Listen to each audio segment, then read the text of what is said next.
آب زمزم کا چشمہ کیسے پھوٹا تھا بتاؤ؟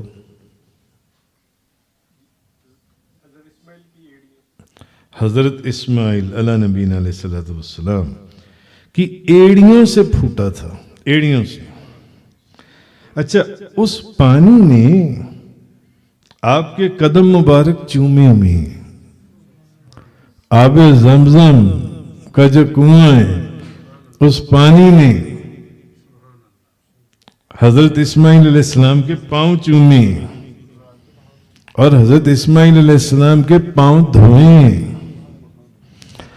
اور اس غسالہ وہ جو پاؤں دھوئے اور پاؤں چومے، وہ اس آب زمزم نے اپنے اندر سمو لیا ہے۔ آب زمزم نے، کیونکہ اللہ کے بندے کے پاؤں سے نسبت ہے اس آب زمزم کے چشمے کو جی، اس لیے یہ جو چشمہ ہے اور یہ جو پانی ہے، یہ بہت ہی مقدس بن گیا، یہ بہت ہی مقدس بن گیا، مقدس بن گیا۔ اور آب زمزم کی فضیلت یہ ہے، جو بزرگوں نے، علماء نے، اور پھر کچھ ان میں سے چیزیں احادیث میں جو آتی ہیں، کہ آب زمزم کا جو ذائقہ ہے یہ ہر وقت بدلتا رہتا ہے، یہ ایک ذائقے پر نہیں رہتا، یہ کبھی کھارا ہوتا ہے اور کبھی میٹھا ہوتا ہے، اور کبھی بہت ہی زیادہ میٹھا ہوتا ہے، اور کبھی یہ بھارا ہوتا ہے، کبھی یہ ہلکا ہوتا ہے، اور کبھی رات کے بعد یہ گائے کے دودھ کی جو کیفیت ہوتی ہے، یہ اس میں تبدیل ہو جاتا ہے۔ اور کہا یہ گیا ہے کہ جس کے پاس آب زمزم ہو، اسے نہ تو کسی غذا کی ضرورت ہے اور نہ کسی دوا کی ضرورت ہے۔ آب زمزم کے اندر اللہ نے ایسی برکت رکھی ہے۔ آب زمزم کھانے کی جگہ کھانا اور پینے کی جگہ پینا اور مرض کے لیے دوائے شفا ہے۔ یعنی جو بندہ کھانے کی نیت سے پیے اور جو بندہ پینے کی نیت سے پیے، پیاس کی نیت سے، اور جو بندہ صحت اور تندرستی کی نیت سے پیے، یہ آب زمزم اس کے لیے اس کی نیت کے مطابق کام کرتا ہے، اس کے لیے۔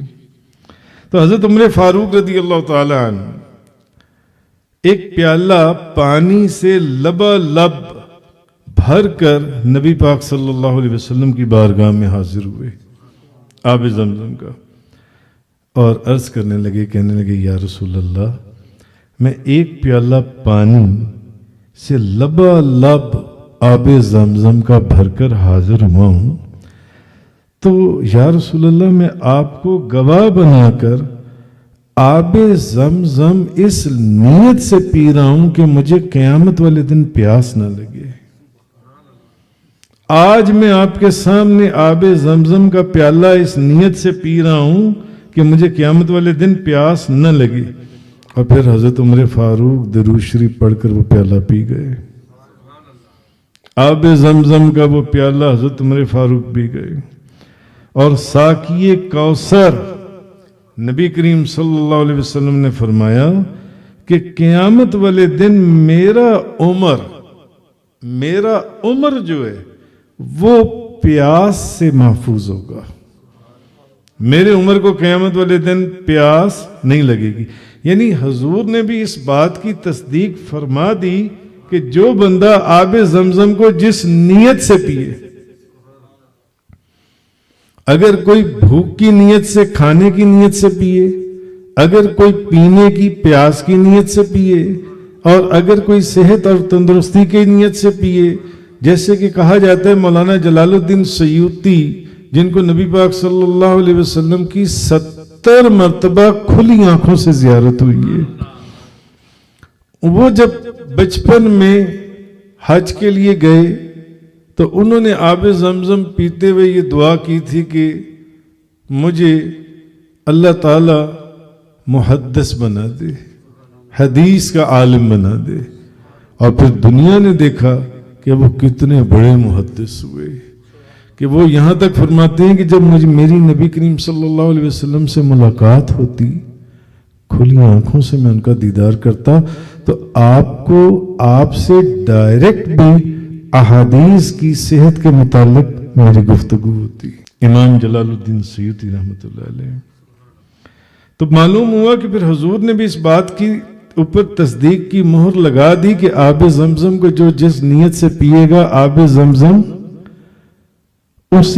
اس کی اس نیت کے مطابق کام کرے گا۔ اگر وہ پیاس کے لیے پی رہا ہے تو پیاس ختم ہو جائے گی، اگر وہ کھانے کی بھوک کے لیے پی رہا ہے تو بھوک ختم ہو جائے گی، اگر وہ بیماری کی صحت کے لیے پی رہا ہے تو بیماری ختم ہو جائے گی، اگر وہ قیامت والے دن اس خوفناک پیاس کے لیے پی رہا ہے تو وہ پیاس ختم ہو جائے گی۔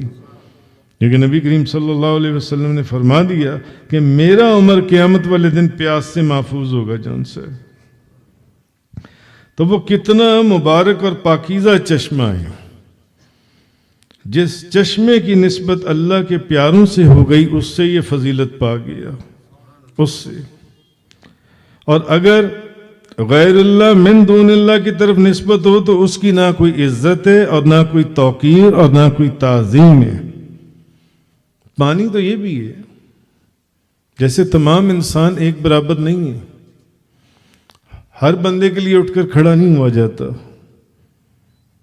اسی طرح ہر پانی کی تعظیم نہیں ہوتی جس طرح آب زمزم کی یہ تعظیم۔ اور آب زمزم کو پینے کا طریقہ بھی یہ ہے کہ آب زمزم کو باقی پانی بیٹھ کر پینے ہے، مگر آب زمزم کھڑے ہو کر پینا ہے۔ آب زمزم کھڑے ہو کر پینا سنت ہے، باقی پانی آپ بیٹھ کر پئیں جو ان سے۔ تو وہ پانی جیسے اب گنگا کا پانی ہے، گنگا کا پانی، وہ پانی ہے، ان کی تعظیم بوجہ شبیہ کفار، کافروں کی وجہ سے، اور نسبت من دون اللہ وہ حرام ہے، اس پانی کی تعظیم حرام ہے۔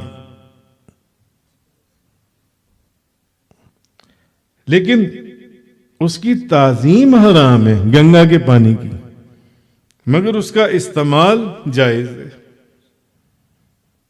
استعمال اور چیز ہے، تعظیم اور چیز ہے۔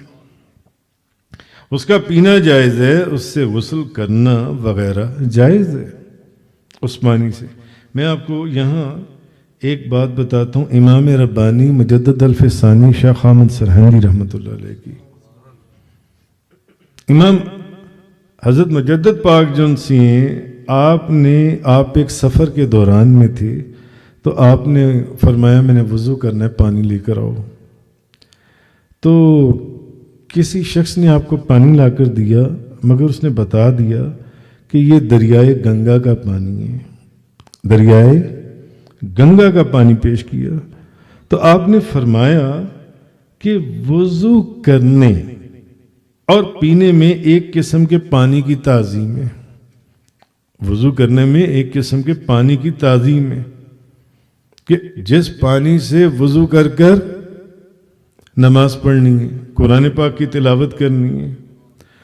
تو آپ فرمانے لگے چونکہ کفرستان ہند کے بت پرست اس دریا کو متبرک سمجھتے ہیں، لہذا ہم اس گنگا کے پانی سے استنجا کریں گے، وضو نہیں کریں گے۔ معلوم ہوا کہ گنگا کا پانی استعمال کے لیے تو جائز ہے، تعظیم کے لیے ناجائز ہے۔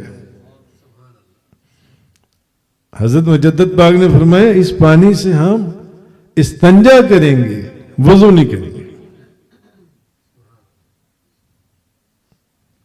تو بہرحال معلوم ہوا حضرت اسماعیل، حضرت سیدنا اسماعیل، سیدنا ایوب اور بی بی مریم، ان کو یہ چشمے بڑی محنت، مشقت اور شدید ابتلا کے بعد عطا ہوئے۔ حضرت اسماعیل علیہ نبینا علیہ السلام، حضرت ابراہیم علیہ السلام، جب یہ آب زمزم جو انہوں نے کہا کہ اسماعیل علیہ السلام کے پاؤں کی ایڑیاں رگڑنے سے یہ چشمہ پھوٹا جو ان سے، تو یہ کیا آسانی سے پانی مل گیا تھا؟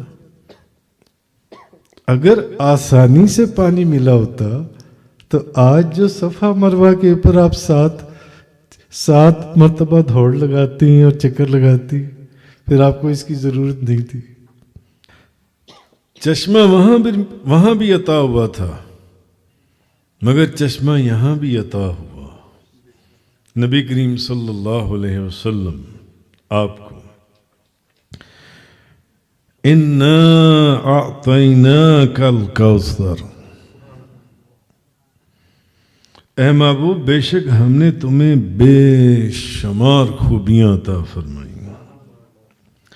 اچھا، کوثر سے مراد ہے خیر کثیر، بے حد و حساب خیر کثیر۔ کائنات کا ذرہ ذرہ حضور کے اوپر درود و سلام پڑھنا ہے نا۔ کائنات کا ذرہ ذرہ، خود فرشتے، خود خالق کائنات، اے محبوب ہم نے آپ کو بے شمار خوبیاں عطا فرمائیں، خیر کثیر، بے حد و حساب فضائل آپ کو عطا فرمائے، کمالات آپ کو عطا فرمائے، معجزات آپ کو عطا فرمائے، محامد و محاسن آپ کو عطا فرمائے، یا آپ کو ایک امت کثیرہ عطا فرمائی، یا آپ کو حوض کوثر عطا فرمایا، آپ کو حوض کوثر عطا فرمایا۔ اور یہ جو حوض کوثر ہے یہ حضور کو بے طلب، بے مانگے اور بے محنت اللہ تبارک و تعالیٰ نے حضور کو یہ عطا فرما دیا۔ اللہ نے، اس مالک نے، اس محب نے اپنے محبوب کو، اعلیٰ حضرت فرماتے ہیں میں تو مالک ہی کہوں گا کہ ہو مالک کے حبیب، میں تو مالک ہی کہوں گا کہ ہو مالک کے حبیب۔ سب پڑھیں، میں تو مالک ہی کہوں گا کہ ہو مالک کے حبیب۔ جو حبیب ہوتا ہے اس کے اور محبوب، محب اور محبوب کی چیز میں کوئی تیرا میرا ہوتا ہے کہ یہ چیز تیری ہے اور یہ چیز میری ہے؟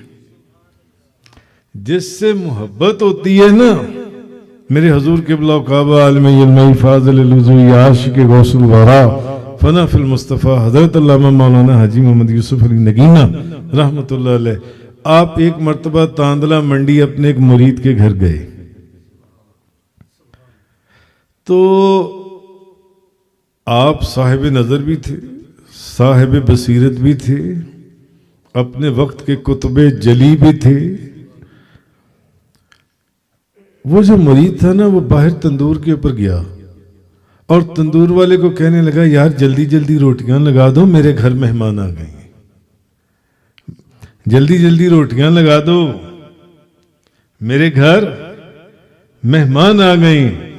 وہ جلدی سے بازار بھاگا، اس نے کہا بازار سے جا کے جلدی جلدی، یہ میں نے اپنی کتاب میں واقعہ بھی لکھا ہے، یہ جو کتاب انہوں نے سعید صاحب نے اپنی ڈرائنگ روم کے اندر سجائی ہوئی ہے، کہ جلدی جلدی جیسے انہوں نے اس حقیر کو اس فقیر کو اپنے آستانہ مقدس کے اوپر بلا لیا جی، تو اس جا کے کہنے لگا کہ جلدی جلدی روٹیاں لگا دو، میرے گھر مہمان آ گئے ہیں۔ جب گھر آیا نا، کھانا لگا دیا، لنگر شریف دسترخوان کے اوپر لگ گیا، تو بابا جی سرکار اس کو کہنے لگے بیٹا پیر و مرشد جو ہیں وہ گھر میں مہمان نہیں ہوتے، گھر کے مالک ہوتے ہیں، گھر کے مالک ہوتے ہیں۔ یہ کوئی پوچھے جا کر حضرت امیر خسرو سے، یہ پوچھے جا کر ان سے حضور بابا جی صاحب، یہ پوچھے مولانا روم سے، مولوی ہرگز نہ شد مولا روم تا غلامی شمس تبریزی نشد. آپ فرماتے ہیں میں ان کے بھی مزار پر گیا ہوں، جاؤ جا کر مزار دیکھو، کیا عالی شان عجیب مزار کونیا کے اندر، ترکی کے شہر کونیا میں. صورت پیر ذل الہ، یعنی دید پیر دید کبریا.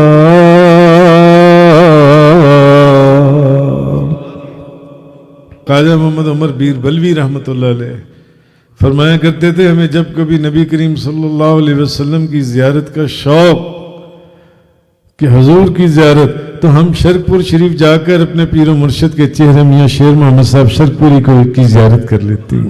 خیر بات تو کچھ اور ہوتی کہ محب اور محبوب میں تو مالک ہی کہوں گا کہ ہو مالک کے حبیب، یعنی محبوب محب میں نہیں تیرا میرا، محبوب و محب میں نہیں تیرا میرا. تفسیر روح البیان کے اندر ہے کہ حوض کوثر جنت میں. حوض کوثر کہاں ہے؟ جنت میں. اور عرش عظیم پر لکھا ہے بسم اللہ الرحمن الرحیم. علامہ شیخ اسماعیل حقی قدس سرہ العزیز آپ فرماتے ہیں کہ بسم اللہ کی میم سے پانی کا چشمہ، اور اللہ کی ہے سے دودھ کا چشمہ، اور رحمان کی میم سے شرابن طہورا کا چشمہ، اور رحیم کی میم سے شہد کا چشمہ، اور یہ چاروں مل کر حوض کوثر میں آ کر گرتے ہیں. اور یہ حوض کوثر قیامت والے دن مومنوں کی پیاس بجھانے کے لیے جنت سے اٹھا کر، حضور کے غلاموں کی پیاس بجھانے کے لیے جنت سے اٹھا کر روز محشر میدان محشر کے اندر لایا جائے گا. یہ وہاں لایا جائے گا اور پھر حضور کے غلام مومنوں کو یہ سیراب کرے گا. اور زمزم کا چشمہ جون سا ہے، آپ فرماتے ہیں زمزم کا مقدس چشمہ یہ تا قیامت، اچھا فرماتے ہیں جنت میں منتقل کیا جائے گا. یہ پہلے جنت سے اٹھا کر وہاں میدان محشر میں لایا جائے گا، اور مومنوں کو اور درود شریف پڑھنے والوں کو ان کی پیاس اس پانی سے بجھائی جائے گی، آب کوثر سے، اس پانی سے. اور پھر اس کو بعد میں دوبارہ جنت میں منتقل کر دیا جائے گا اس چشمے کو جون سے. تو زمزم کا مقدس چشمہ یہ قیامت تک کعبۃ اللہ کے صحن کے اندر مومنوں کو سیراب کرتا رہے گا. کس کا چشمہ؟ زمزم کا. آب کوثر کا نہیں، زمزم کا. یہ قیامت تک. کہاں پر؟ بیت اللہ شریف کے صحن میں جہاں آپ طواف کر رہے ہیں. یہ وہاں پر مومنوں کی پیاس بجھاتا رہے گا. اور جو حوض کوثر ہے یہ نہ ختم ہونے والے وقت کے لیے، ابد الآباد کے لیے یہ جاری اور ساری رہے گا. آب زمزم کا چشمہ جون سے یہ قیامت تک کے لیے بیت اللہ کے صحن میں جو آپ لوگ جاتے ہیں. مگر حوض کوثر جو ہے یہ ابد الآباد تک رہے گا، ابد الآباد تک جون سے. زمزم کا کیا مطلب ہے بتائیں؟ زمزم، جی پھر باسط مسکرا پڑا ہے. فرمائیے. ٹھہر جا، زم ٹھہر جا، ٹھہر جا،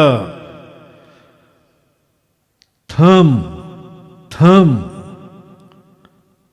تھم جا. رک رک رک جا، یعنی روکنے سے مراد ٹھہر جا، ٹھہر جا، ٹھہر جا، زمزم ٹھہر جا۔ آہا، یہ بی بی ہاجرہ کی صدا تھی، زمزم ٹھہر جا، ٹھہر جا۔ اور نبی کریم صلی اللہ علیہ وسلم نے فرمایا اگر بی بی ہاجرہ یہ نہ فرماتی ٹھہر جا ٹھہر جا، تو یہ خالی زمزم کا ایک چشمہ تمام روئے زمین کے پانی کی جو ضرورت تھی اس کو پورا کرنے کے لیے کافی تھا۔ وہ تو پہلے ہی صفا مروہ پر دوڑ رہی تھی، بھاگ رہی تھی، دوڑ رہی تھی، چل رہی تھی۔ انہوں نے کہا پانی نکل آیا۔ وہ تو اسماعیل علیہ السلام کی جہاں ایڑیاں رگڑی جا رہی تھی وہاں سے اس پانی کو اللہ نے نکالا، وہ چشمہ وہاں سے پھوٹا۔ زمزم ٹھہر جا ٹھہر جا۔ اچھا، ایڑیاں رگڑ کر ملا ہے آب زمزم، مگر ادھر تو ایڑیاں رگڑ رگڑ کر اور ادھر بن مانگے، ادھر بن مانگے۔ کسی نے کیا خوب کہا، اس میں زم زم ہے کہ تھام تھام، اس میں جم جم ہے کہ بیش، اس میں زم زم ہے کہ تھام تھام، اس میں جم جم ہے کہ بیش، کثرت کوثر میں زم زم کی طرح کم کم نہیں، اس میں زم زم ہے کہ تھام تھام، اس میں جم جم ہے کہ بیش، کثرت کوثر میں زم زم کی طرح کم کم نہیں، ان کو بن مانگے ملے ان کو رگڑ کر ایڑیاں، صاحب کوثر کے ہم سر صاحب زمزم نہیں، آہا صاحب کوثر ان کو بن مانگے ملے، ان کو ملے ان کو رگڑ کر ایڑیاں، صاحب کوثر کے ہم سر صاحب زمزم نہیں، اس میں زم زم ہے کہ تھم تھم، اس میں جم جم ہے کہ بیش، کثرت کوثر میں زم زم کی طرح کم کم نہیں، ان کو بن مانگے ملے ان کو رگڑ کر ایڑیاں، صاحب کوثر کے ہم سر صاحب زمزم نہیں۔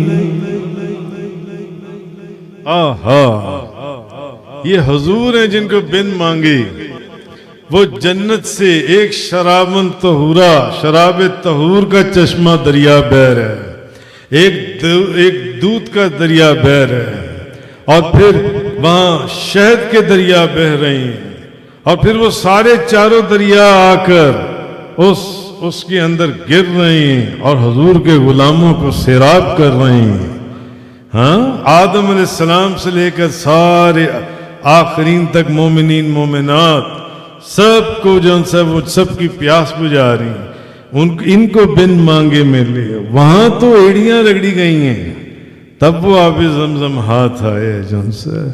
تو جو نبی کریم صلی اللہ علیہ وسلم کو اللہ نے شان اور بزرگی عطا فرمائی وہ کس کو عطا فرمائی ہے؟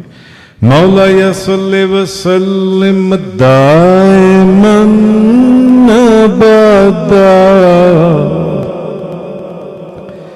مولا صلی وسلم دائما ابدا علی حبیبک خیر الخلق کلہم، مولا صلی وسلم دائما ابدا علی حبیبک خیر الخلق کلہم، یا رب بالمصطفیٰ بلغ مقاصدنا،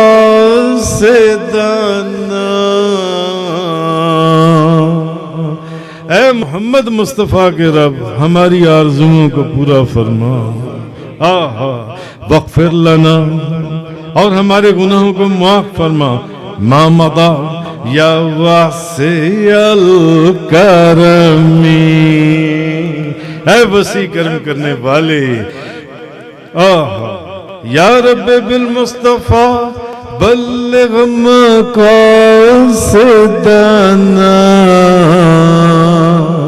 واغفر لنا ما مضى یا واسع الکرم، وكل عين وعت الرسول الكرام بها، فإنما اتصلت من نوره بهم، جتنے انبیاء آدم علیہ السلام سے عیسیٰ علیہ السلام تک معجزات لے کر آئے، وہ سارے معجزات نبی کریم صلی اللہ علیہ وسلم کے نور کی تجلی کا ایک عکس تھا۔ مولا صلی وسلم دائما ابدا علی حبیبک خیر الخلق کلہم، وکیف تدعو الی الدنیا ضرورت من لولاه لم تخرج الدنیا من العدم، کہ اگر حضور نہ ہوتے تو یہ کائنات ہی منصع شہود سے عدم سے منصع شہود پر وجود میں ہی نہ آتی، یہ کائنات جان سی، یہ سب صدقہ حضور کا ہے جو آج ہم یہاں بیٹھے ہوئے ہیں۔ جس کو جو عزت ملی وہ حضور کا صدقہ، جس کو جو رحمت ملی وہ حضور کا صدقہ، جس کو جو برکت ملی وہ حضور کا صدقہ، جس کو جو نعمت ملی وہ حضور کا صدقہ، جس کو جو عزت ملی وہ حضور کا صدقہ، جس کو جو اولاد ملی وہ حضور کا صدقہ، جس کو جو دولت ملی وہ حضور کا صدقہ۔ مولا صلی وسلم دائما ابدا علی حبیبک خیر الخلق کلہم، وآخر دعوانا الحمدللہ رب العالمین۔